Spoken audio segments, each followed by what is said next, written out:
sent tous qu'on est au bout d'un modèle. Un autre modèle émerge depuis un certain nombre d'années, où il y a profusion d'initiatives qui essaient de réconcilier l'économique, le social, l'environnemental, et de répondre à tous ces défis-là, en fait. Entrepreneur, auteur et conférencier, Mathieu Dardaillon est mon invité cette semaine. Même si on a des outils numériques pour aller 10 fois plus vite, en fait, on envoie 10 fois plus de mails. Et comme on envoie 10 fois plus de mails, on en reçoit 10 fois plus. Et donc, on doit en renvoyer encore plus. Et ça s'arrête jamais. En 2014, alors qu'il est encore étudiant en école de commerce, Mathieu part en voyage avec un ami à la rencontre des entrepreneurs qui changent le monde. Il revient de ce voyage avec une idée. Aider les personnes à activer leurs talents pour les mettre au service des transitions sociales et environnementales. Il fonde alors Ticket for Change, une association qui démocratise depuis 10 ans les métiers d'impact. Il y a un an, Mathieu a décidé de prendre une pause pour mieux comprendre l'époque et réfléchir à la suite de son activité. Mais la voix intérieure, en fait, elle ment jamais. Et si on la suit pas, on est frustré un moment. Fort de ce vide fertile, Mathieu a décidé d'utiliser la création de contenu comme un levier d'impact avec sa newsletter « Redessiner le monde », dans laquelle il partage des outils et des clés pour mieux vivre dans ce monde complexe. Pourquoi avons-nous la sensation que le monde s'accélère de plus en plus ? Pourquoi sommes-nous si nombreux à nous sentir perdus en 2024 ? Comment trouver et activer ces talents ? Ce sont des sujets qu'on aborde dans l'épisode. Je suis ravi de vous inviter à découvrir ma conversation avec Mathieu Dardaillon. Avant de commencer l'épisode, je voulais juste vous dire que j'envoie 2 fois par mois une newsletter qui récapitule 3 enseignements de sagesse à retenir de chaque épisode pour que vous n'ayez pas besoin de prendre des notes. Je vous mets le lien en description. Bonne écoute. Salut Mathieu. Salut Elliot. Merci d'avoir accepté mon invitation pour Sagesse Moderne, le podcast qui part à la rencontre des explorateurs de la connaissance et exploratrices de la connaissance aussi, pour mieux comprendre notre époque et nourrir notre quête de sens. D'abord, comment ça va ? Ça va bien, merci. Ça fait quelques temps que je te suis, que je suis ton parcours, et donc merci pour ton invitation. Avec plaisir. Moi aussi, ça fait un petit moment que je te suis. Tu m'as beaucoup inspiré sur mes diverses aventures. J'en parlerai peut-être un peu plus tard dans l'épisode. Avant de commencer, est-ce que tu peux te présenter, s'il te plaît ? Oui, j'ai 34 ans. J'habite juste à côté de Paris, près du bois de Vincennes. Je dirais, j'ai comme 2 casquettes. D'un côté entrepreneur social depuis une dizaine d'années, et puis créateur de contenu à impact. Et donc j'essaie de m'appuyer sur ces 2 activités-là pour essayer de mieux comprendre notre époque et puis avoir des clés pour agir de la meilleure des manières. C'est dans le thème du podcast, super. Et qu'est-ce que et comment t'expliquerais le thème de créateur de contenu à impact pour les... je pense notamment à mes parents ou aux autres générations qui sont un peu au-dessus, qui ont dû parfois, moi aussi j'essaye d'expliquer ce que c'est la création de contenu, etc. Et c'est pas évident d'expliquer en fait l'intérêt de la création de contenu. Comment t'expliquerais ça ? Ouais, la création de contenu, pour moi, c'est diffuser des idées qui vont être utiles aux autres. Et quand je dis impact, c'est des idées qui fondamentalement vont essayer d'améliorer le fonctionnement du monde, tout simplement. Pourquoi c'est important ? Parce que je pense que on pense en fonction des idées qui se diffusent autour de nous, et on agit en fonction de ce qu'on pense. Donc en fait, le fait de partager des idées, comme le font les médias, les grands médias, mais peut-être des idées plus incarnées ou issues de l'expérience concrète du terrain ou sur d'autres tons, et puis sur d'autres sujets aussi. Je pense que ça peut aider plein de gens à retrouver du sens et puis agir. Ouais, carrément. C'est vrai que c'est un média qui prend, enfin, un moyen en tout cas de communiquer qui prend de plus en plus de place, avec des gens qui s'intéressent, je trouve, de plus en plus aussi à ce que disent des personnes et moins des médias ou moins des structures en fait aussi. Donc c'est intéressant. Moi aussi, j'essaye de creuser ce sujet. Ça me passionne aussi. On va revenir un petit peu sur ton enfance. Quel genre d'enfant étais-tu, toi ? Ouais, j'ai grandi dans une famille où à la fois j'étais dans une famille nombreuse et un peu fils unique, parce que j'ai 4 grands frères qui ont 10 à 15 ans de plus que moi. Et donc, à la fois, je me suis nourri de leur chemin et de leurs expériences, et en même temps, je me suis retrouvé à 10 ans, quand j'avais 10 ans, un peu tout seul à la maison avec mes parents. Et donc là, j'ai ouvert une phase où j'ai développé vachement ma créativité, en fait, parce que je passais beaucoup de temps tout seul. Et donc, j'inventais plein de choses. Des jeux de société, j'ai suivi leur voie. Eux, ils créaient des jeux de société, donc j'ai commencé à faire ça dès l'âge de 7 ans. J'en ai créé plein. J'ai 80 concepts et tout. Et puis, je faisais des BD, je dessinais beaucoup, plein de choses. En fait, donc j'ai développé ma créativité. Et puis ado, ce qui pourrait me caractériser, je pense, c'est timide, en fait. Je savais pas trop quelle voie choisir. Je sentais que, enfin, mon fil directeur, ça a toujours été, je veux être utile. Mm. Je veux être utile. Je sens que, enfin, si on est vivant, c'est pas pour n'importe quelle raison. Il y a sûrement une raison, et donc je veux être utile aux autres, mais je sais pas de quelle manière. Puis j'ai exploré plein de voies, la médecine à un moment, l'humanitaire à un autre, la politique peut-être pour être utile. Et puis mais j'ai pas trouvé forcément. J'ai cheminé encore. J'ai eu l'intuition à un moment que c'est par l'entreprise, peut-être l'entrepreneuriat, qu'on pouvait avoir un impact sur la vie des gens. Et puis, je suis rentré en école de commerce. Et puis, c'est là où j'ai découvert l'entrepreneuriat social, que j'ai découvert via des livres et via des rencontres. Ouais. Ok, trop marrant. C'est marrant parce que j'ai exactement le même profil de départ. Le petit dernier d'une famille de quatre Ok. enfants. Et du coup, je me reconnais bien à cette cette dualité entre le fait d'être un peu seul et en même temps d'être super Mm. entouré. Et c'est une place qui est assez sympa aussi. Je crois que c'est Adam Grant qui disait que les petits derniers étaient souvent plus aptes à prendre des risques. Ok. C'est assez marrant. Ah, je savais pas. Ouais. Et les aînés, à l'inverse, ils avaient souvent un QI plus élevé parce Hein. qu'ils enseignaient en fait aux autres et du coup, ça les faisait progresser. Enfin, c'est des trucs voilà, qui sont assez intéressants. Et oui, justement, donc toi, tu parles de l'ESCP. Mm. Tu as décidé de cofonder Changemakers avec Jonas Guyot, si je dis pas de bêtises. Et donc là, tu pars pour un projet justement de partir à la rencontre d'entrepreneurs qui changent le monde. Ouais. Donc je tenais à en parler parce que même moi, c'est un livre que j'ai lu à un moment donné Ouais. où j'étais un peu perdu et que je savais que je voulais voyager et aussi justement être utile. Et j'ai lu ce livre qui m'a vraiment inspiré en fait à voir qu'il y avait beaucoup d'initiatives super intéressantes partout dans le monde et de partager cette inspiration, etc. Comment ça t'est venu cette idée et est-ce que tu peux nous parler de cette aventure? Ouais, bah, donc on devait avoir 22, 23 ans, on était avec Jonas, mon pote d'école. Et puis, bah voilà, on avait ce chemin-là où on voulait être utile, on savait pas forcément comment. On était hyper intrigués par ce concept de l'entrepreneuriat social, du social business, de l'économie sociale et solidaire. En fait, utiliser les outils du monde de l'entreprise qu'on nous apprenait en cours, mais à des services, au service de causes ou de fins écologiques et sociales. Donc c'est combiné. Pour moi, c'était le yin et le yang, être utile avec la performance des outils de gestion, de management, etc. Donc j'étais hyper intrigué par ça et on voulait aller sur le terrain en fait pour découvrir vraiment. On avait lu les livres du professeur Younous, vers un nouveau capitalisme ou 80 hommes pour changer le monde, qui nous ont vachement inspirés. Et voilà, on a dit il faut qu'on aille sur le terrain. Donc c'est un projet qu'on a intitulé Destination Changemakers. Ok. Et il y avait 3 intentions vraiment. Donc on est parti 3 mois aux Philippines, 3 mois en Inde, 3 mois au Sénégal.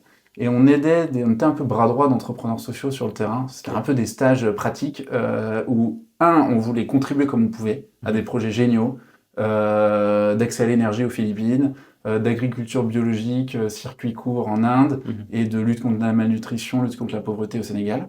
Donc voilà, on essayait de se rendre utile avec ce qu'on pouvait apprendre ou de nos expériences ou juste notre temps en fait. Un deuxième volet, c'était de raconter en fait ces parcours, enfin ce nouveau modèle d'entreprise en fait tout simplement. Et donc là, on publiait des vidéos YouTube, on écrivait sur le blog de l'Express, on a fait un livre dont tu parlais à la sortie, à la rencontre des entrepreneurs qui changent le monde. Donc voilà, on essayait de partager ce qu'on vivait à nos petits copains de promo. Et 3, Destination Changemakers, au fond, c'est trouver notre voie. C'est-à-dire que c'était, voilà, comment est-ce que nous, on va trouver notre rôle dans ce monde-là, qui nous fascine, qui nous intrigue, mais on ne sait pas du tout quel rôle on peut jouer. Et donc, c'était aussi 9 mois d'inspiration, d'action, mais aussi d'introspection, voilà, quelle va être notre voie, nous? Excellent. Et c'était 9 mois aussi? Ouais. Excellent. Pareil. Ok, trop intéressant. Et du coup, qu'est-ce que tu as appris avec cette expérience? Waouh, plein de trucs. Incroyablement de choses, mais déjà, je pense avec Jonas, on était énormément inspirés par les personnes qu'on a rencontrées sur le terrain et la manière dont elles portaient leurs projets et elles inventaient. Enfin, il y a une inventivité, une ingéniosité énorme, voilà, de construire des modèles d'entreprise au service de grandes causes. Et donc, vraiment, c'était bluffant d'aller voir ça sur le terrain. Et c'était hyper enthousiasmant. Au sein de ces 9 mois, j'ai participé notamment aussi à un voyage, au sein de 9 mois, un voyage de 15 jours en Inde. Ça s'appelle le Jagriti Yatra. Ça veut dire voyage éveil en hindi. Et là, pendant 15 jours, tu es avec 450 jeunes et tu rencontres 15 rôles modèles, 15 leaders inspirants, modèles inspirants. Et là, tu prends une claque par jour, en fait. Parce que c'est des gens qui ont un impact sur des millions de personnes. Et quand ils ont commencé, ils partaient de rien, évidemment. Mais par exemple, Aravind Eye Care, c'est un hôpital ophtalmologique qui opère de la maladie de la cataracte. Ils ont commencé avec 11 lits, 11 personnes qui ils opéraient. Et quand on y était, il y avait plus de 30 millions de personnes qui avaient bénéficié de ça dans le monde. Ouais. Et donc, ils racontaient comment ils avaient fait et que c'était possible. Donc, premier apprentissage, c'est l'impossible est temporaire, en fait. Ok. À chaque fois, c'était waouh, énorme, énorme, énorme. Et donc, juste en miroir, c'est des gens qui ont une détermination extraordinaire, mais c'est des gens ordinaires, enfin, c'est des gens comme nous. Donc, en miroir, tu te dis, mais et du coup, moi, qu'est-ce que je peux faire à mon échelle? C'est pas forcément la même échelle. Mais du coup, qu'est-ce que je peux faire, moi, juste en trouvant ma voie? Donc, vraiment, s'il y avait un apprentissage, franchement, c'est ça. Ouais, top. Et du coup, justement, à ce retour, tu décides justement un petit peu de t'inspirer de ce modèle-là en créant Ticket for Change, une entreprise sociale qui aide les jeunes talentueux à avoir un déclic et à devenir acteurs du changement en France. Comment t'es venue cette idée? J'imagine que du coup, tu as été inspiré et ensuite, comment ça s'est passé ce lancement? Ouais, bah c'est ça, c'est que en découvrant ce modèle donc du Jagriti Yatra, voyage éveil en Indie, et la pédagogie qui est derrière et en le vivant, la pédagogie, elle est beaucoup inspirée de Gandhi, deviens le changement que tu veux voir dans le monde. Ok. Et puis c'est aussi inspiré de Gandhi, il a fait un tour à pied de l'Inde pour bien comprendre les besoins de son pays. Et du coup, c'était comprends bien les défis de ton pays pour pouvoir agir et être utile. Et donc il y avait des choses hyper inspirantes dans la pédagogie. Moi, ça m'a bouleversé, transformé. Je me suis dit, c'est génial en fait, il faut adapter ça en France. Et donc il y a cette idée-là. Puis après, c'est des rencontres. C'est les rencontres d'un partenaire, Entreprendre et Plus, qui croit directement à l'idée, tout de suite, qui permet en fait, qui via l'accompagnement et le mentorat, permet de créer une équipe en fait. Le premier défi, c'était de créer la bonne équipe. Et donc, avec Joséphine, Adèle, Boris, Madeleine et tous ceux qui ont suivi, c'était trouver la meilleure équipe possible. La Dream Team, pour 90% du succès d'un projet, c'est l'équipe, c'est les personnes. C'est les personnes. Et donc, ça a d'abord été ça, puis on a été chercher des experts un peu qui ont construit le programme avec nous. Donc Stéphane, Emric, Uka, trouver des expertises, parce qu'on avait 24 ans, hein, donc fallait la légitimité de créer le programme. Et puis tous les partenaires qui ont suivi, les entreprises qui ont cru en nous, les fondations, etc. Et qui nous, par exemple la Fondation Schneider Electric, etc. Donc des grands acteurs comme ça qui sont venus et qui soutiennent depuis le début. Donc ça a été rassembler les conditions pour que ce projet voie le jour. Et donc après plus d'un an de travail, il y avait le premier tour. Le premier tour, c'est en 2014, à l'été, 12 jours. Autour de la France, dans 3 bus aux couleurs de Ticket for Change, 50 jeunes issus de tous milieux sociaux, sélectionnés pour leur détermination à vouloir faire changer les choses et leur capacité à rêver et leur potentiel de leadership. Sélectionnés pour faire ce programme où ils s'inspirent, où ils travaillent sur eux et puis où ils développent des projets. Donc là, c'était un programme hyper dense en 12 jours. Et puis il y a des projets qui sont nés. Et puis surtout, en fait, ça a créé une dynamique. En fait, il y a plein de gens qui suivaient ça via les médias, via nos médias sociaux. Et derrière, on a créé plein d'autres programmes, notamment un MOOC, un cours en ligne avec HEC, juste 6 mois après, en fait, devenir entrepreneur du changement. Et puis ça a lancé toute une dynamique. Trop bien, j'ai suivi ce MOOC en plus à un moment pareil, au même moment où je me posais des questions et c'était super utile en fait de voir sur qu'il y avait plein de manières en fait d'agir et qu'on avait chacun, on pouvait trouver sa place vraiment au bon endroit avec ses forces, en faisant un point aussi sur soi-même. Quelles ont été tes plus grosses difficultés sur l'aventure Ticket, tu dirais? La question du financement et du modèle économique, elle est fondamentale parce que trouver le bon modèle qui te permet d'avoir l'impact optimal. et de ne pas passer trop d'énergie, en fait, à chercher sans cesse les financements. Ça, c'est un défi constant. Parce que tu crées un projet pour l'impact que tu vas avoir et tu te retrouves à passer 20, 30, 50% de ton temps à gérer toute la structure qui permet de faire l'impact. Donc ça, franchement, c'est un défi. Je cherche encore les réponses. Mais voilà, dans les modèles qu'on crée, il faut trouver le bon modèle économique, juridique, qui permet de mettre l'énergie au bon endroit. Ça, c'est un énorme défi. Et puis bah,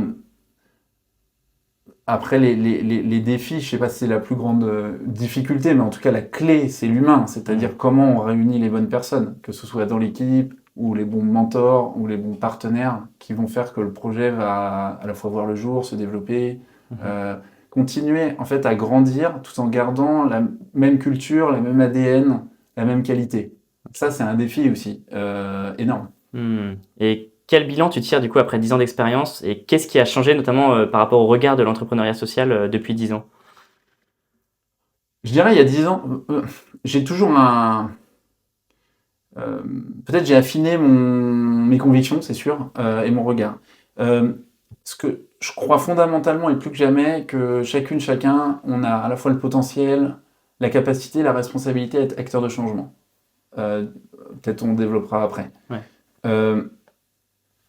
Et peut-être il y a 10 ans, je pouvais penser au fond de moi, c'était voilà, pas aussi caricatural. C'est pas une caricature comme ce que je vais dire, mais peut-être que l'entrepreneuriat social, c'est la réponse à tout. Et puis ça va résoudre tous les défis, tous les problèmes du monde. Et que si tout le monde devient entrepreneur social ou contribue à des aventures comme ça, c'est bon, on va tout régler.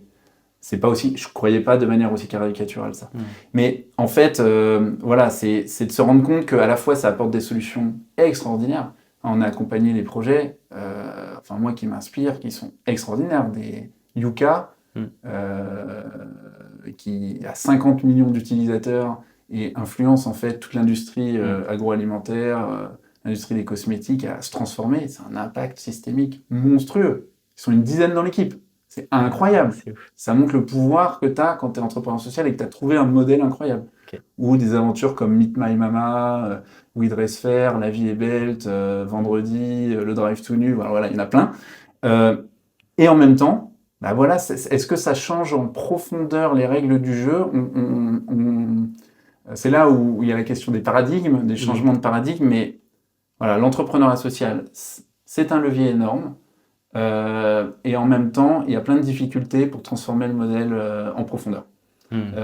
C'est pour ça que je m'intéresse de plus en plus à la question des paradigmes et des croyances et de comment fonctionne vraiment notre modèle économique. Ok, ouais, clairement on y reviendra après, c'est super intéressant. Et quel conseil tu donnerais à quelqu'un qui veut se lancer dans l'entrepreneuriat social aujourd'hui?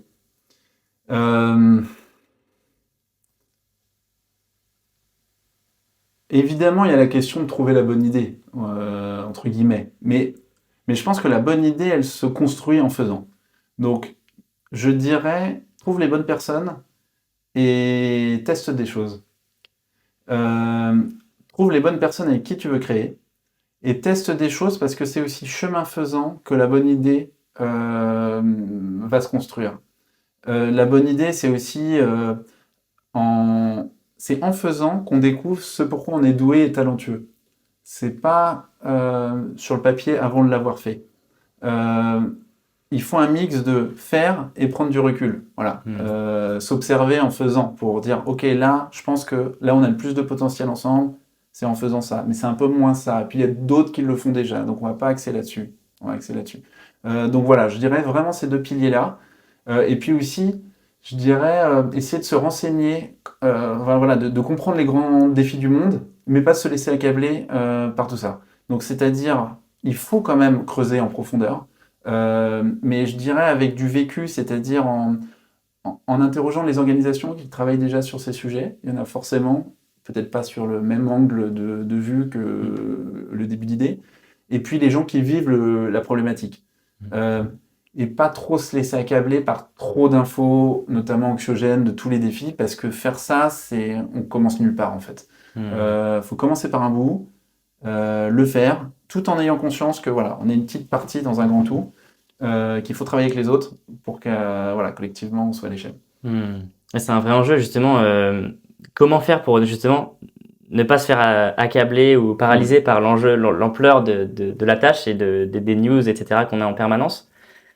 Qu'est-ce que tu recommanderais pour plutôt être dans une posture d'action qui permet de nourrir son énergie, son enthousiasme, etc. au quotidien, sans être paralysé par l'ampleur des enjeux? Ouais, c'est un défi énorme ça, Ouais. parce que en fait, on voit, enfin, moi j'ai vécu à différents moments et puis je pense que chacun le vit. C'est ah ouais, il y a ce défi-là, ce sujet, je sais pas, il y a peut-être les gens ils commencent forcément par un sujet. Ça peut être c'est le climat. Waouh, c'est le climat. Puis ah non, mais c'est pas que le climat, en fait, c'est la biodiversité. Ah mais non, il n'y a pas que la biodiversité. Je me rends compte qu'en fait, les gens près de chez moi, ils peuvent en situation de grande précarité. Je l'avais pas vu comme ça. Il y a ce sujet-là énorme. Et puis là, on vient de ressortir. Il y a les pollutions là, etc. Donc tous les jours, tu as un nouveau sujet énorme qui, entre guillemets, qui nous tombe dessus. Et donc, si on se fait juste accabler par ça, évidemment, on est déprimé. Et on voit pas aussi tout le beau qui se passe en même temps et qui existe. Le défi pour moi, c'est prendre un bout, avancer, créer des choses, tout en ayant conscience quand même de la vue d'ensemble. Parce que le risque quand même d'être, pour moi, la posture d'être un entrepreneur juste, entre guillemets, focus à les méthodes très start-up, très à l'américaine, etc. Tu es juste focus sur résoudre ton problème, tu peux avoir plein d'effets de bord de ça. Ça veut dire que si tu vois le monde juste à l'aune de ton problème, c'est un petit peu comme voilà, un marteau, tous les problèmes ont ressemblent à des clous, quoi. Et du coup, tu peux peut-être, je sais pas, tu vas voir le climat ou la biodiversité, tu vas dire il faut planter plein d'arbres en fait, mais tous les mêmes arbres, tous au même endroit. Mais en fait, il y a plein d'effets de bord, il y a plein d'impacts négatifs de faire ça. Donc si tu n'as pas conscience quand même que tout est lié, une vision un peu systémique, voilà, c'est un peu un gros mot, c'est complexe et tout, mais que en fait tout est lié, la solution que tu vas inventer, elle va pas être pertinente. Enfin, elle va créer du bien, mais aussi des impacts négatifs. Donc c'est cet équilibre-là, c'est pas l'un ou l'autre, hein. C'est cet équilibre-là et c'est ça qui est super dur et c'est ça qui est le défi, je crois, à la fois quand on vit notre époque et quand on est entrepreneur social en particulier. Ouais, c'est intéressant. Ça me fait penser à ce qu'a dit Elisabeth Soulier, qui est une anthropologue, qui s'intéresse justement à la jeune génération et qui citait un poète antillais, j'ai plus son nom malheureusement, mais qui disait pense avec le monde, agis en ton lieu. Et ça représente bien l'ampleur du défi, d'avoir cette double, encore une fois, cette dualité entre les deux et de garder l'équilibre. Ouais. Et pourquoi les gens ils sont plus en quête de sens aujourd'hui, ou pourquoi voilà, on entend plus parler de problèmes de santé mentale, d'isolement, etc. Comment t'expliquerais ça? Euh, Moi, l'analyse que je fais, c'est... en fait, je pense que c'est vraiment lié à l'accélération, notamment. L'accélération, ça a été beaucoup théorisé par Hartmut Rosa, qui est un philosophe sociologue allemand, et qui théorise cette sensation, en fait, que tout va toujours plus vite, qui est une réalité de nos vies, mais qui est aussi dans la sensation de la relation au temps. Et donc, même si on a des outils numériques pour aller 10 fois plus vite, donc par exemple, on peut envoyer des mails plutôt que des lettres, en fait, on envoie 10 fois plus de mails. Et comme on envoie 10 fois plus de mails, on en reçoit 10 fois plus. Et donc, on doit en renvoyer encore plus. Et ça s'arrête jamais. Donc, cette sensation-là, notamment liée au numérique, hein, qui occupe une place, en fait, où il n'y a jamais de coupure, en fait, puisqu'il est tout le temps présent. Dès qu'on a un moment de pause, moi, quand j'étais gamin, dès que j'avais un moment où je faisais rien, j'inventais un truc, où j'allais lire un livre. J'avais pas de téléphone. Alors, c'est pas pour dire il faut revenir à un monde sans téléphone, sans numérique, c'est pas du tout ça, mais on avait, en fait, quand on s'ennuyait, on pouvait se retrouver, calmer notre esprit, faire des activités, aller plus dehors, etc. Et là, on va avoir un réflexe, quand j'ai 2 minutes de pause, je regarde si j'ai pas reçu un message, tu vois. Et ça, c'est des habitudes qu'on a acquises dans les, je sais pas, 10 dernières années, et qui, je pense, ont un impact sur notre cerveau qui est affolant. Et donc, je pense qu'il faut réapprendre à vivre avec ça.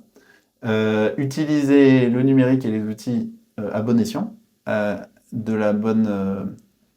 modération, entre guillemets, en retrouvant des bonnes habitudes. Je pense que il y a ça comme explication de des défis de problèmes mentaux, Mhm. de santé mentale. Euh, il y a aussi profondément des questions de sens.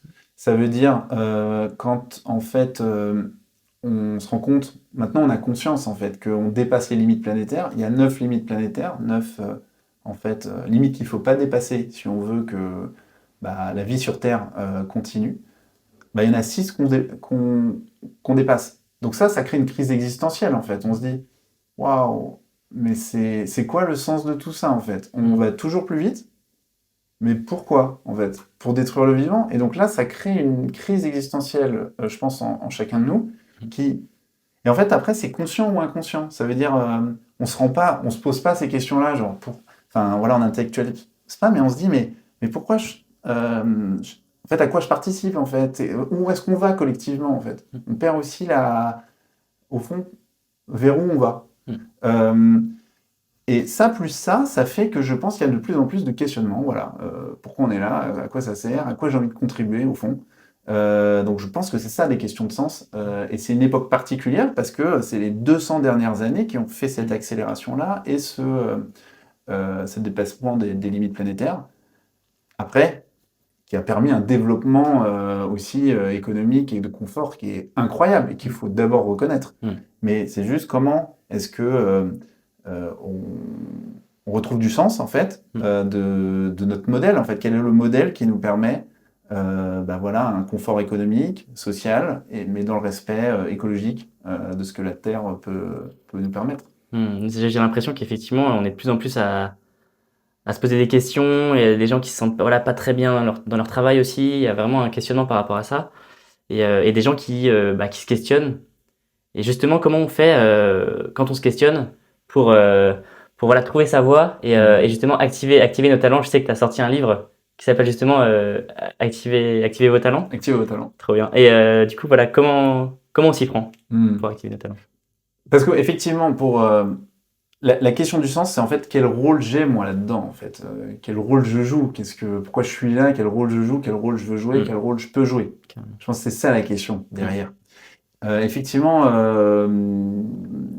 j'ai écrit un livre qui s'appelle Activez vos talents, ils peuvent changer le monde. Et du coup, j'ai essayé de rassembler dans ce livre tous les outils, les concepts, les méthodes, les conseils qu'on m'avait donnés ou que j'ai trouvés, qui m'avaient été les plus utiles pour trouver ma voie. Un petit peu comme je te disais, quand j'avais 20, 22, 24 ans, et puis qui m'a amené à lancer Ticket for Change. Et donc j'ai essayé de rassembler tout ça. Je m'appuie beaucoup sur le modèle de l'ikigai pour trouver sa raison d'être, et puis, mais surtout de manière très concrète en fait, comment le trouver et puis passer à l'action. Donc c'est beaucoup nourri aussi de l'aventure Ticket for Change et puis de tous les exemples qui ont émergé, que collectivement on a accompagnés. Donc voilà, j'ai essayé de faire un guide pratique avec ce que j'avais vécu, appris, pour essayer de trouver sa voie d'acteur de changement. Parce qu'il y a plein de gens qui cherchent ça et qui sont un peu perdus dans par où je m'y prends en fait, quelles sont les bonnes questions. Ok, d'accord. Ouais. Et du coup, ça serait quoi, tu penses, la première étape quand on est un peu perdu, quand vraiment on sent qu'il y a quelque chose qui va pas Ouais, et on sait pas quoi faire? la toute première. Ouais. Euh, Il y a un exercice qui est super aidant, qui permet de redonner du sens. Alors, je sais pas si c'est la toute première, mais euh, bon, la toute première, ce serait de prendre du temps, de faire une pause, de prendre du temps, et puis aussi de retrouver des modèles inspirants. Je pense que se connecter à des choses qui nous nourrissent, qui nous inspirent, voilà, ça peut être euh, bon, alors je vais donner un exemple. Il y a l'exemple des rôles modèles, des modèles inspirants en fait. Juste lister les 5 à 10 personnes qui nous inspirent, qui peuvent être vivantes ou du passé, et puis se dire pourquoi elles nous inspirent. Déjà, c'est se tirer vers le haut dans ces réflexions-là. Et puis les suivre, lire ce qu'elles ont produit, sur les réseaux aussi, il y en a plein qu'on peut suivre, dans le monde entier en fait. C'est génial Et donc, trouver du positif en fait, et des gens qui nous inspirent. Ça peut être ça peut nous mettre dans une dynamique, en fait, plutôt que d'être un peu paralysé, un peu déprimé par oui, mais par où je m'y prends, mais moi, je suis pas capable, etc. Donc, cette dynamique-là. Et puis aussi, un exercice génial pour se poser des questions, pour moi, c'est la ligne de vie. La ligne de vie, c'est tu traces un trait enfin, sur une feuille, sur une grande feuille, si possible, de ta naissance à aujourd'hui. Et puis, tu racontes un peu les hauts et les bas, pro et perso. Et puis, tu vas tout de suite voir apparaître, en fait, des points communs, des fils rouges. Dans tous tes hauts et tous tes bas, Ok. je sais pas, par exemple, en fait, à chaque fois que je suis un peu down, c'est un moment difficile, ben, je sais pas, c'est à chaque fois je me retrouve tout seul, par exemple. Ah, bah ça dit quoi? Ça dit que dans mes besoins, j'ai besoin d'être avec les autres et c'est ça qui me motive. Ou alors, à chaque fois que, je sais pas moi, je crée un projet, bah, le tout début, j'adore. Et puis après, c'est plus dur. Ah bah, c'est intéressant quand même de s'en rendre compte. Ou alors, à chaque fois que je démarre, je sais pas comment m'y prendre. Par contre, quand je rejoins des gens et puis qu'ils sont comme ça, comme ça, comme ça, c'est génial. Donc ça permet de faire ressortir des choses qu'on ne voit pas. Et donc de poser ça par écrit, ça c'est l'exercice de la ligne de vie, c'est génialissime. Pour moi, tu vois, moi, tous les 3 ou 5 ans, je refais. Parce que ça redonne de la clarté, en fait. Ça redonne du fil rouge et Steve Jobs, il disait connecting the dots. C'est-à-dire que tu fais des choses, tu te rends pas compte pourquoi tu les fais. Là, tu lances un podcast, tu as une intuition que c'est ça qu'il faut faire et tout. Et puis dans 5 ans, tu te diras, mais c'était une évidence parce que ça m'a permis de faire ça, ça, ça. Et le podcast, il arrive là et ça a permis ça. Et donc, refaire sa ligne de vie, ça permet de se rendre compte de ces choses-là. Ouais, c'est vrai. C'est vrai. Je me rends compte qu'à chaque fois, c'est toujours a posteriori en fait qu'on comprend que tout a entre guillemets un sens, ou en tout cas on a réussi à donner du sens à ce qui nous arrivait, mais sur le présent, c'est impossible presque de s'en rendre compte. Et il y a une partie, en fait, faut juste avoir confiance et tester des choses. Ça, c'est important, ouais, garder confiance. Et toi, tu parlais aussi de prendre du recul. Il y a un an, tu as décidé de faire une pause, ou en tout cas un vide fertile, après 10 ans, un peu plus de 10 ans d'entrepreneuriat. Voilà. Pourquoi ce choix? Ben, je sentais que j'avais comme un trop-plein d'activités, et puis que le monde, comme je le disais, allait trop vite. Et puis, il y avait comme un brouillard. Et donc, je sentais que j'avais besoin de prendre du recul et d'essayer de retrouver de la clarté. Et de retrouver de la clarté à la fois sur le monde qui avait vachement changé depuis évidemment qu'il évolue hyper vite, puis notamment depuis les années Covid, voilà, depuis 3-4 ans, énormément de bouleversements. Et donc j'avais besoin de redécrypter ça, de retrouver du sens. Et puis pour voir aussi où moi je veux agir, de quelle manière, au fond les questions que tu poses, hein, voilà, quelle va être ma place, quelle doit être ma place, qu'est-ce que je peux faire, qu'est-ce que j'ai envie de faire, avec qui. Donc je me suis reposé ces questions-là et ça m'a surtout permis, en fait j'ai fait des recherches pour essayer de comprendre un peu cette époque et comment on peut essayer un peu enfin en tout cas comment moi je l'interprétais de ce que j'avais vu, vécu et puis ce que je comprenais des choses. Ça m'a permis de faire ça, ouais. Trop bien. Et du coup, qu'est-ce que tu as appris? Voilà, on est sagesse moderne, on essaye de tirer les enseignements de chaque expérience. Qu'est-ce que, principalement, tes principaux apprentissages de cette expérience? Ouais. À quel niveau, du coup Ah oui, à quel niveau? sur l'époque, Ouais, personnellement, bah ouais, dis donc sur l'époque, en tout cas, ouais. Ce qui m'a frappé, en fait, c'est en discutant avec beaucoup de gens très différents, des jeunes, des moins jeunes, des personnes qui cherchaient un emploi ou des dirigeants d'entreprise, des conseillers politiques, etc. Des gens très différents, en France, à l'étranger. J'ai observé que tout le monde décrivait en fait ce que j'avais vécu. Je pensais que c'était un peu moi qui avait vécu ça. Et les gens, ils étaient un peu voilà, dans cette complexité-là, un peu accablés de trop de choses en même temps. Ça m'a énormément frappé et je me suis rendu compte, en fait, c'est aussi lié à la fragmentation, c'est-à-dire tout le monde se sent un peu isolé. La fragmentation, c'est voilà, notamment via les médias sociaux, chacun voit, ça conforte notre vision du monde. Et on va nous pousser des contenus qui vont nous renforcer dans nos convictions. Et donc, chacun est un peu seul, et il y a une grande difficulté à faire du vivre ensemble et du faire ensemble. Au moment où on a des défis collectifs énormes. Et donc, j'ai senti que voilà, beaucoup de personnes se posaient des questions et avaient moi j'ai senti moins de pouvoir d'agir qu'il y a 4, 5, 6, 7 ans. Qu'au début de Ticket, par exemple, où il y avait comme ouais, on va y arriver, il y a un optimisme en fait, il y a une dynamique. Et là, moi je dirais depuis 4 ans, 3-4 ans, les années Covid, il y a comme cette prise de conscience que notre modèle, il est un peu cassé en profondeur. Et waouh, c'est énorme la tâche qui est devant nous, on ne sait pas trop comment s'y prendre. Et moi j'ai l'impression que plein de gens sentent ça, et on ne sait pas trop comment s'y prendre. Et pour moi, il y a une prise de conscience des individus qui est en avance sur les organisations, sur les institutions. C'est-à-dire que la masse des gens qui a compris ça est énorme, et les institutions, elles n'ont pas bougé, parce que forcément, c'est plus long à bouger. Et donc, ça amplifie un peu les questionnements, le mal-être, le malaise. Il y a comme un malaise collectif qui enlève du pouvoir d'agir. Et donc ça m'a frappé. Vraiment, je me suis dit, donc comment on redonne du sens, et surtout on redonne des clés, en fait. On remet en mouvement. On se remet en mouvement, tous, toutes et tous, et puis surtout ensemble. Ouais, ça me parle pas mal, le côté de se sentir parfois un peu isolé. Et c'est vrai que avant nos liens sociaux étaient peut-être plus automatiques. On avait plus de poids, de la famille, etc. Et c'est vrai que ça, c'est une époque où on est un peu plus parfois isolé, notamment avec les écrans, etc., qui reviennent parfois un peu remplacer ça, même si c'est aussi un outil génial, mais ça a tendance à nous isoler. Et c'est vrai que c'est un vrai défi. Et c'est vrai que le collectif, pour ça, c'est tellement, tellement important. Justement, toi, tu as décidé d'utiliser aussi le levier de la création de contenu pour créer justement une newsletter qui s'appelle Redessiner le monde, qui est super intéressante. Je vous invite à aller la lire, ça sera en description. Tu parles des changements de paradigme. Donc, comme si, voilà, tu expliques qu'on est dans un changement de paradigme, c'est-à-dire que l'ancien paradigme est en train d'arriver à bout de souffle. Et c'est peut-être ça aussi qu'on ressent tous individuellement et collectivement.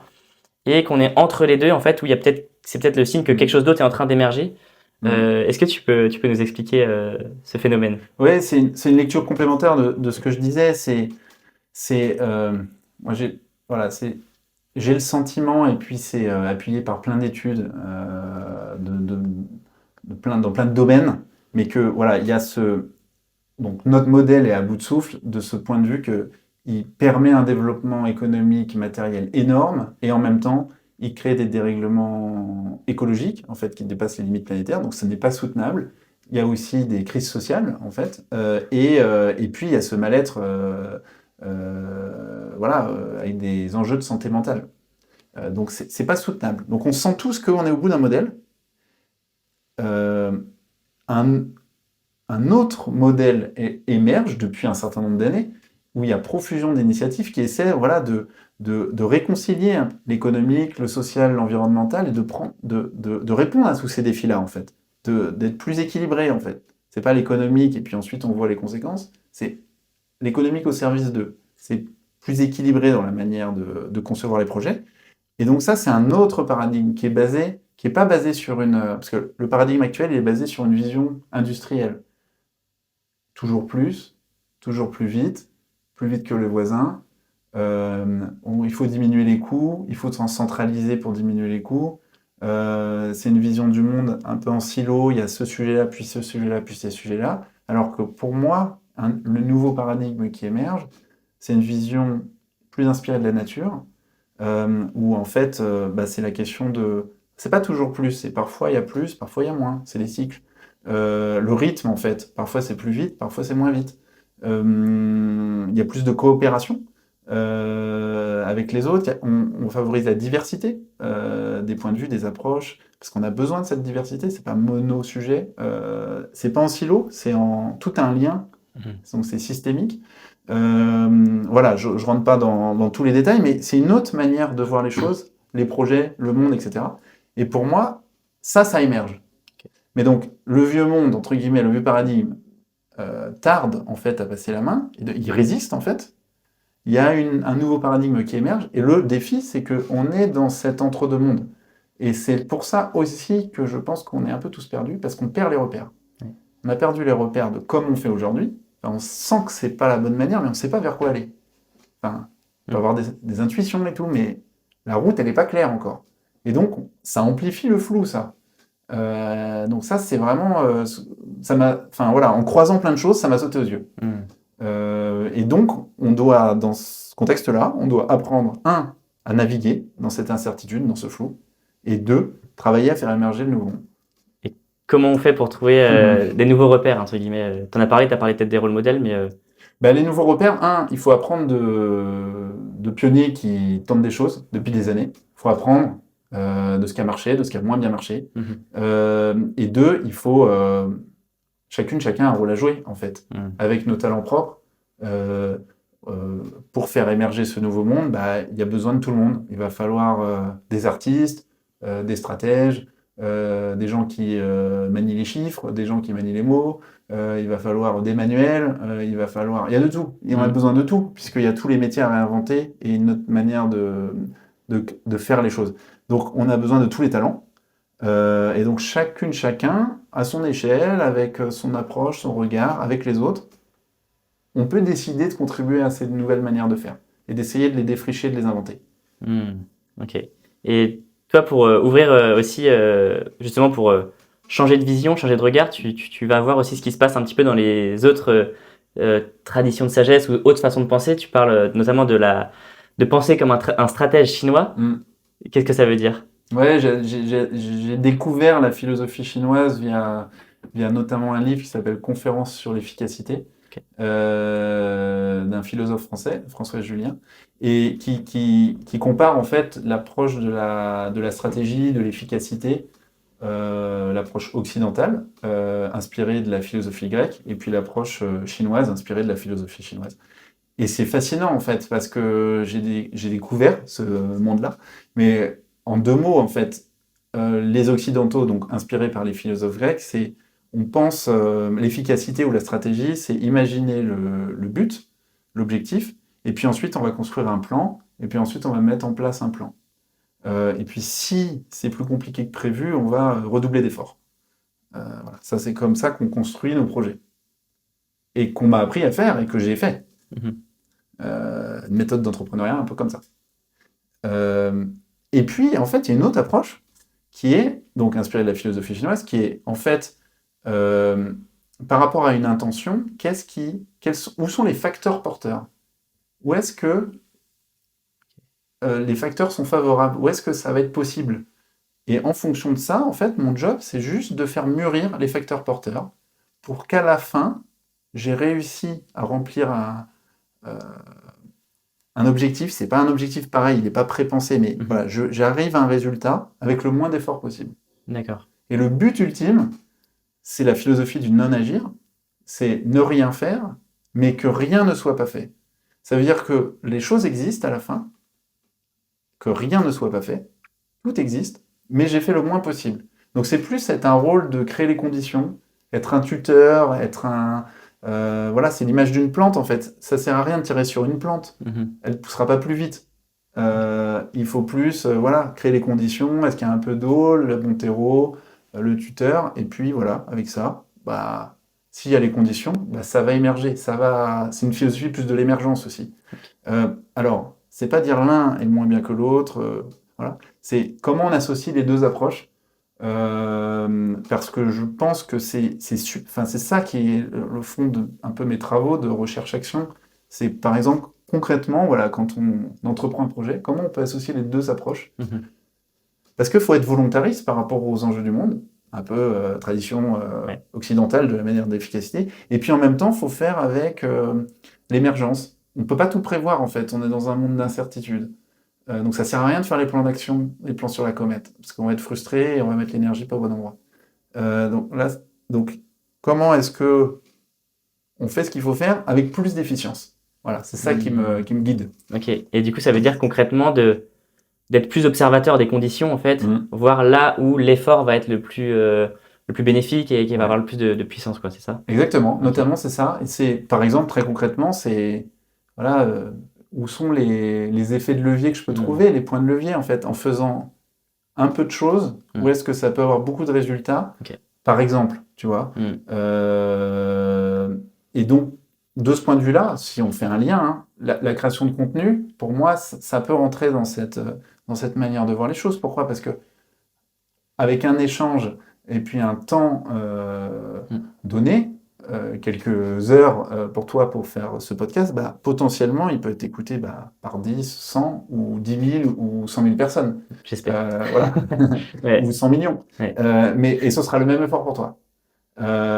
Donc ça, par exemple, pour moi, là, on est au carrefour des deux.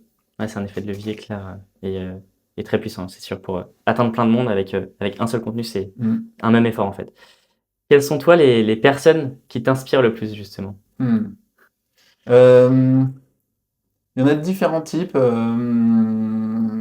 Probablement un peu des philosophes et des entrepreneurs. Ok.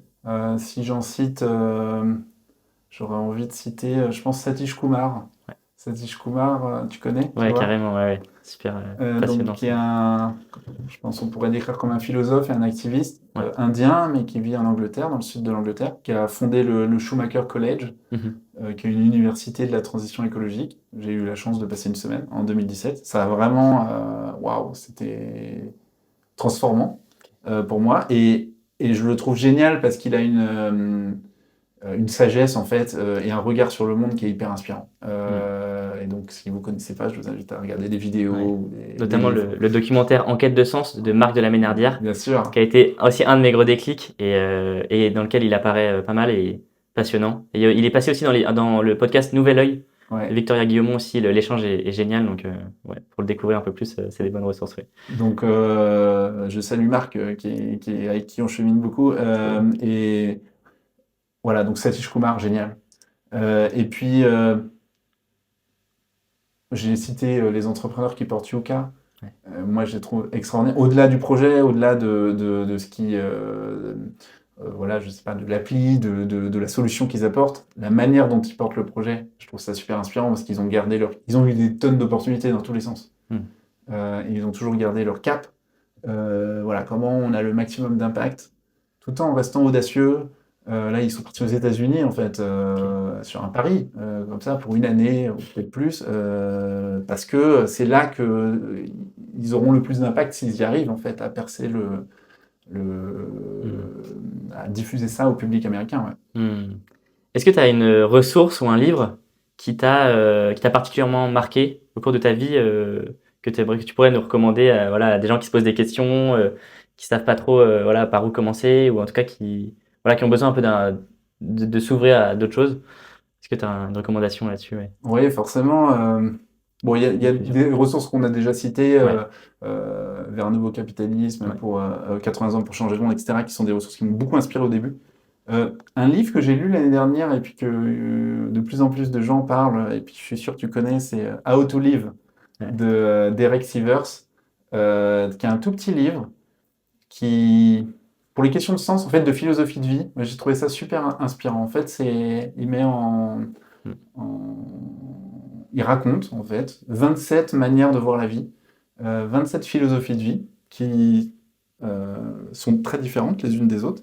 Et à chaque fois, je trouve ça assez inspirant, chamboulant. En fait, on en lit une, on se dit, est-ce que ça me parle? Moyen, bon, ok, d'accord. Et celle-ci? Waouh, celle-ci, mais c'est moi, quoi. C'est ouf, comment il m'a décrit. C'est incroyable. Et puis après, ça, c'est pas moi du tout, mais pourquoi c'est pas moi? En fait, je comprends pas, parce que c'est quand même intéressant, mais qu'est-ce que ça dit et tout. Donc c'est un bon moyen, je trouve, de manière légère peut-être, inspirante et légère, de se poser des questions d'introspection. Et ça change des choses, de regard sur la vie. Je trouve ça intéressant. Ah, génial, je l'ai lu aussi, et on mettra le lien en description, mais c'est vrai que c'est assez incroyable comment ça ouvre l'esprit en fait, parce que parfois il y a des choses qui sont complètement contradictoires à la suite, du style, je crois que le premier c'est genre soit indépendant, et le deuxième c'est au contraire engage-toi. En fait les deux sont a priori complètement contraires, et au final les deux ont leurs avantages, leurs inconvénients. Ça permet aussi d'imaginer d'autres manières de vivre et de mieux comprendre aussi d'autres façons de faire qui sont pas forcément de ce qu'on a au départ, mais c'est vachement bien pour l'ouverture d'esprit. Quel conseil tu donnerais au Mathieu de 20 ans qui vient de rentrer de son voyage là et qui veut être acteur du changement? Donc, qui rentre du voyage. Donc, on peut dire même avant le voyage. On peut dire avant le voyage. C'était un peu plus perdu encore. Ok. Je dirais de suivre ses intuitions, en fait. Les intuitions, les petites voix intérieures, elles mentent jamais. En fait, on regrette jamais de les suivre. On on sait jamais trop pourquoi on le fait. Enfin, c'est-à-dire que rationnellement, en fait, c'est risqué. On met peut-être de côté des opportunités qui sont plus sûres, plus rassurantes, aussi pour les autres, qui ont besoin d'être rassurés. Ça peut se comprendre parfois, la famille, les proches, etc. Mais la voix intérieure, en fait, elle ment jamais. Et si on la suit pas, on est frustré un moment. Donc, le conseil que je me redonnerai et puis que je garderai, j'espère, tout au long de ma vie, et que j'aurai le courage de la suivre, c'est quand on sent qu'il y a un truc, avoir le courage de le suivre. Ok, super, ouais. Bah, moi, c'est ce que je fais passer avec le explorer vos curiosités. C'est un peu mon mantra. Exactement. Mais c'est vraiment ça. Et tu parlais de boussole. Et c'est vrai que c'est ce que tu disais que, enfin, je sais plus, dans un podcast, il me semble, peut-être celui de Baptiste Marin, que la boussole aussi, c'était justement peut-être maintenant que les boussoles extérieures sont en train d'être, en tout cas, pas de disparaître, mais en tout cas D'être moins clair, en tout voilà, cas. d'être moins clair, que cette boussole intérieure, elle peut être aussi un cap à tenir, quoi. Bah, c'est sûr. Enfin, moi, déjà, je trouve que tu incarnes ça magnifiquement. Ouais. C'est-à-dire le fait de suivre tes curiosités et puis voilà. Tu sais pas à quoi ça va ressembler, mais tu te donnes les moyens de creuser dans cette direction, avec voilà, le voyage, l'activité que tu fais, le podcast et puis toutes les choses qui vont émerger. Donc voilà, bravo déjà de ça. Et c'est sûr que dans un monde, en fait, pour moi, en fait, le monde actuel, un peu chaotique, complexe, bruyant aussi. Il y a plein de messages, il faut faire ça, enfin, tout le monde a un avis sur tout. Et du coup, si tu n'as pas ta boussole intérieure, pour moi, tu te fais balader un peu. Tu te fais remuer par les flots, en fait. Et donc, si tu n'as pas des convictions un peu solides, c'est super dur de se repérer. Je pense que ça contribue à se sentir un peu ballotté, quoi. Ouais, c'est clair. Non, mais je suis d'accord avec toi. Et moi, c'est vrai que j'apprends à me laisser guider par ma curiosité, mais même si voilà, c'est pas forcément facile, c'est un long chemin, en fait, d'accepter aussi, il y a une part d'incertitude, se mettre en mouvement et en fait, faut se dire qu'à partir du moment où on fait le maximum, il n'y a pas de raison de s'inquiéter et avoir une certaine confiance, comme on disait tout à l'heure, sur le fait que il va y avoir des choses qui vont se présenter en chemin et on peut pas les anticiper, en fait. Et justement, c'est ça qui est intéressant, c'est voilà, d'être ouvert à ce qui va se passer et c'est top, quoi. C'est super. Exactement. Et là, ça revient sur un peu la philosophie chinoise. Si tu, enfin, le plan d'action qui dit en fait, je vais faire ça parce qu'après, ça va me permettre ça, c'est de plus en plus difficile de faire ça aujourd'hui. C'est pas pertinent. Et du coup, voilà, de favoriser les émergences en suivant sa curiosité. Moi, je crois vraiment, je sais pas si je crois qu'à ça, mais vraiment, je suis convaincu de ça. Trop bien. Est-ce que tu as des idées de personnes qui pourraient intervenir ou qui seraient intéressantes d'interviewer ici dans ce podcast? Intéressant. Jean-Charles Curdali, évidemment, qu'on connaît en commun, et puis c'est comme ça qui est à la fois philosophe et entrepreneur, et puis qui creuse ces sujets-là et l'interaction entre les deux. Je pense à lui directement, qui a écrit le livre Vie intentionnelle. C'est prévu. C'est prévu. Bon, voilà. À qui je pense. Ce serait intéressant aussi, je pense, d'avoir des personnes qui ont beaucoup de recul, tu vois. Je sais pas si tu connais, mais un Patrick Vivray, tu regarderas. Formidable. C'est une personne très engagée, qui est un philosophe extraordinaire. Tu vois, un peu de la carrure d'un Satish Kumar, tu vois, mais français. Trop bien. Voilà. Cool. Je pense qu'il y a de la sagesse moderne à aller chercher chez celles et ceux qui ont accumulé une expérience et un regard sur le monde. Ok, trop bien. Edgar Morin, etc. Edgar Morin, il est dans mes objectifs. Ça serait dingue. Dernière petite question pour le podcast. Si tu avais un tableau qui serait visible aux yeux du monde, qu'est-ce que tu écrirais dessus? Un tableau, ok. Genre une phrase, quelques mots. Ça peut être, voilà, c'est ça. Ça peut être un dessin, ça peut être une phrase, ça peut être un message, ça peut être un mantra, ça peut être... voilà, donc j'ai le droit à un tableau et il est visible aux yeux du monde. Voilà, c'est ça. Ok.